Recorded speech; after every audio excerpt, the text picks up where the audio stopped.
ICE has found dangerous criminals in Chicago, violent felons, child traffickers, drug smugglers, and cartel members, all hiding under sanctuary city protection.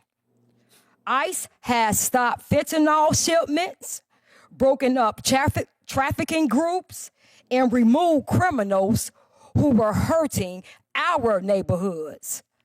This work is especially needed in the Black communities that are still recovering from the crack and the AIDS crisis of 1980s and from the damage caused by the 94 crime bill orchestrated by Jim Crow Joe Biden and put into law by Bill Clinton.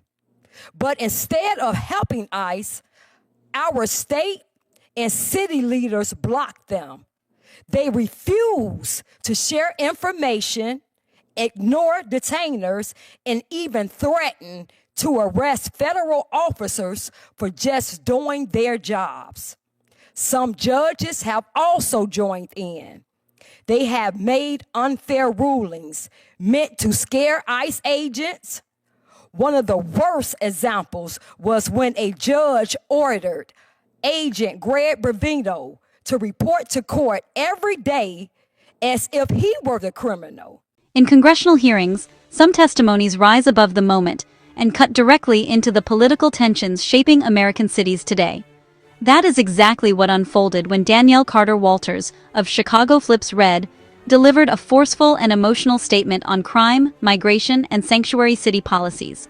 Her testimony painted a stark picture of Chicago's challenges, placing blame squarely on state and city leaders while defending the work of ICE officers and calling for sweeping federal intervention. Now, Congress Unpacked breaks down the message, the stakes, and the political fallout.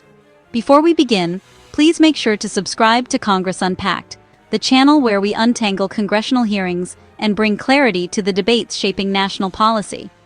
On Capitol Hill, testimony from community activist Danielle Carter Walters, Vice President of Chicago Flips Red, set a charged tone as she delivered an opening statement that sharply criticized Chicago's leadership and defended the actions of federal immigration officers.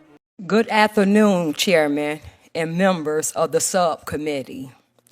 My name is Danielle Carter Walters, Vice President of Chicago Flips Red. Thank you to President Donald J. Trump for giving regular citizens like me the courage to speak up. And thank you to this subcommittee for letting me share what is really happening in our city. Chicago Flips Red support the work the president is doing. And we fight for people of Chicago every day. We have also been targeted for doing what's right. Our founder, Zoe Lee, and our advisor, Jessica Jackson, were attacked after speaking out about stolen property in poor neighborhoods. And I recently faced pushback in Cook County Court for trying to protect my community. Even with all of this, we stand with the men and women of ICE, officers who risk their lives daily. These officers get no help from Governor Pritzker or Mayor Brandon Johnson. ICE has found dangerous criminals in Chicago, violent felons, child traffickers, drug smugglers, and cartel members, all hiding under sanctuary city protection. ICE has stopped fentanyl shipments, broken up trafficking groups, and removed criminals who were hurting our neighborhoods. This work is especially needed in the Black communities that are still recovering from the crack and the AIDS crisis of 1980s and from the damage caused by the 94 crime bill orchestrated by Jim Crow Joe Biden and put into law by Bill Clinton. But instead of helping ICE, our state and city leaders blocked them. They refuse to share information, ignore detainers, and even threaten to arrest federal officers for just doing their jobs. Some judges have also joined in. They have made unfair rulings meant to scare ICE agents. One of the worst examples was when a judge ordered Agent Greg Bravino to report to court every day as if he were the criminal. That was not justice. It was political gains backed by the fake news media. While this is happening, Mayor Johnson, Governor Pritzker are spending hundreds of millions of dollars on illegal aliens, while regular Chicagoans struggle. Schools are crowded, crime keep rising, and families can't afford food or rent. Yet our leaders still put illegal aliens first. Over 56,000 illegal aliens are living in Chicago homes, while our veterans and homeless sleep outside. Cartel gangs like MS-13, Trendy Agua now have presence in our city. Fentanyl, guns, and human trafficking are flowing through neighborhoods that used to be filled with working families.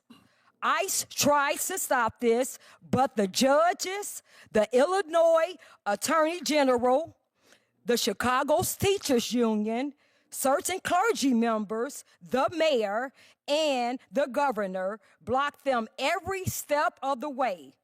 This is not compassion. This is failure. This is a betrayal of the people they were elected to protect. Chicago is broke.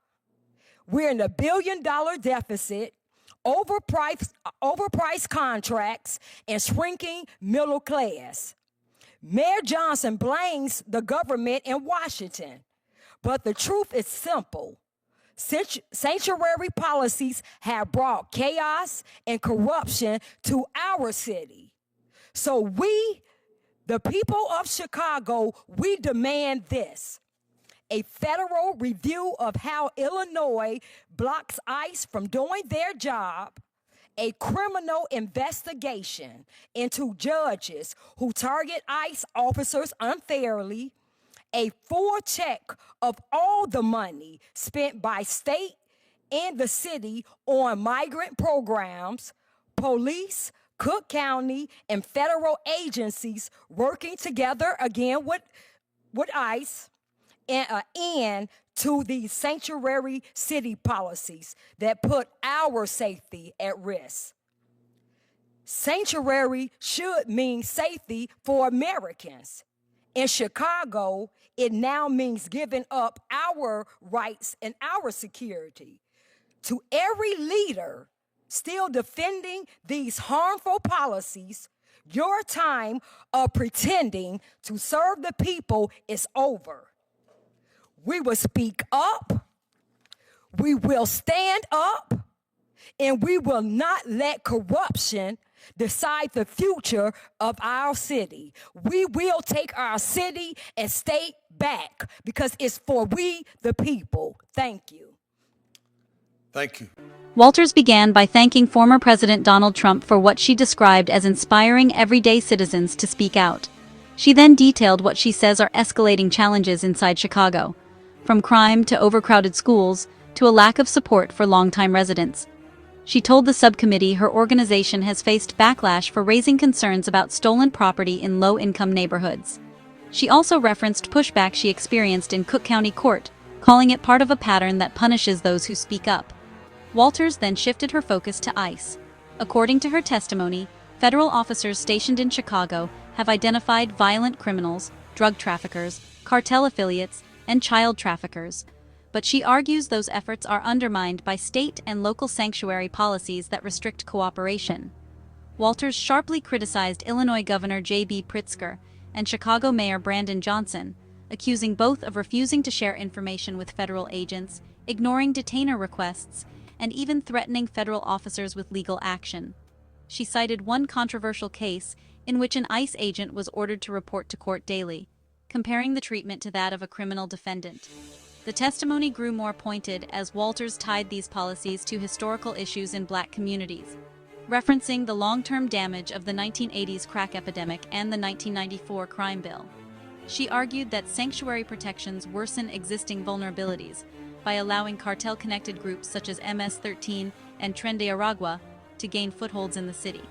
She also criticized spending priorities, saying Illinois has poured hundreds of millions of dollars into migrant services while many longtime Chicago residents struggle with housing, food insecurity, and rising crime. Walters claimed that more than 56,000 undocumented migrants now occupy housing, while veterans and homeless Chicagoans remain on the streets. Her conclusion was direct. She urged the federal government to investigate Illinois' restrictions on ICE, review judicial actions involving federal agents, audit all state and city spending on migrant programs, and ultimately end sanctuary policies she says place public safety at risk. Walters delivered a message aimed squarely at city and state leadership, declaring that your time of pretending to serve the people is over. She vowed that community members will continue speaking out, and promised political change driven by what she called, "we, the people." This testimony adds another dimension to the ongoing national fight over sanctuary policies, immigration enforcement, and the strain placed on major cities. Whether these calls for federal intervention gain traction remains to be seen, but the debate in Chicago is clearly intensifying. For more analysis, breakdowns, and critical coverage of key hearings, subscribe to Congress Unpacked. Turn on notifications so you never miss a moment that shapes national policy. Thanks for watching.